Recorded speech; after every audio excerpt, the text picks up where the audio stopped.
inna lillahi wa inna ilayhi rajiun bokki jullit yi bokki taalibe murit yi rawatina ahlu xasaayit sëriñ Amsatu Mbàkke moom sëriñ Suhaybu moo leen di nuyu di leen ziyaare di leen ndokkeel waaye di ànd ak yéen ci xew-xew bu metti bi nga xam ne wàcc na ci sunu kaw te loolu moo di wàccu liggéey ak Cheikh Mouhamadoul Moustapha moom sëriñ Abdullahi borom dër bi waaye moom sëriñ Suhaybu ten gën koo xam ci sëriñ Moustapha xasaayit yàlla dogal ñëw ak coobarem ci moom sëriñ Amsatu ne mi ngi koy yëgal mboolem ahlu xasaayit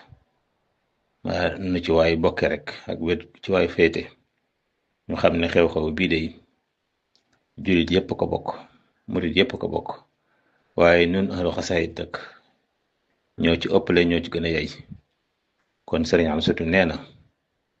ñun ñëpp nañ bokk xam ne kenn ku bokk ci ñun moo wàcc ab liggéey dellu ci waram moom di Cheikh Moustapha xasaayit nu jox ko yitte ji mu laaj jox ko yëg gi mu laaj ànd ak sëriñ Amsatu Mbakke ci liggéey bi nga xam ne moom lañ ko desel te mooy gunge ko jébbal ko boromam ñaanal ko ci barkeb Cheikhul Xadim maamam waaye ñaanal ko ci barkeb xasaayid yi kon nag sëriñ bi nee na mi ngi ko yëgal mboolem ku bokk ci ahlu xasaayid moo xam daara la moo xam daayira la moo xam kuréel la moo xam kenn la kenn ku ne ci ñooñi ma lim ak wet gu féete ci xasida yi sëriñ Amsatu nee na mi ngi la ko yëgal bëgg nañ ñëpp nu àndandoo bàyyi ko xel jox ko yitte ji nga xam ne moom la laaj suñu digg ak moom ndax nun olof ñoo waxoon ne kóllëre gannaaw lay féete te ku yëngu ci xasida yi rek sëriñ Moustapha sa wëllëree ab delluwaay la woon ab royuwaay la woon ab soññeekuwaay la woon kon sëriñ Amsatu nee na ñun ñëpp nañ ko bàyyi xel képp koo xam ne yaa ngi Tuuba ba fa nga nekk mën nga faa bàyyi koo ñëw Tuuba sëriñ Amsatu nee na mi ngi lay woo ci liggéey boobu nga ñëw ànd koog ñun koo xam ne fa nga nekk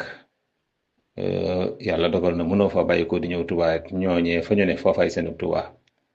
nañ fa daje luñ mën ci xasida yi nañ ko jàng lu mu gën a bari gën a baax ndax moom nitu ko xasida la woon dundam gépp sëriñ bi la ko jox liggéeyal ko ci xasida yi liggéey boo xam ne dootu fay ba yomal xiyam kon nag yëgle baa ngi noonu bu dee tàgge baa ngi noonu ñun ñëpp ñu bokk xam ne daal sëriñ Moustapha xasaayit moom sëriñ Abdullahi borom dër bi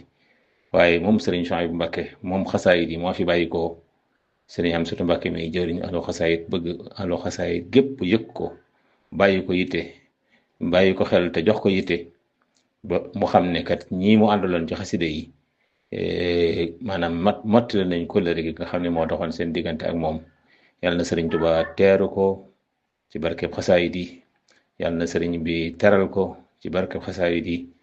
yàlla na xaside yi di wettalam ci barkeb mbootum xasaayit yi waaleykum salaam wa rahmatullahi wa barakatu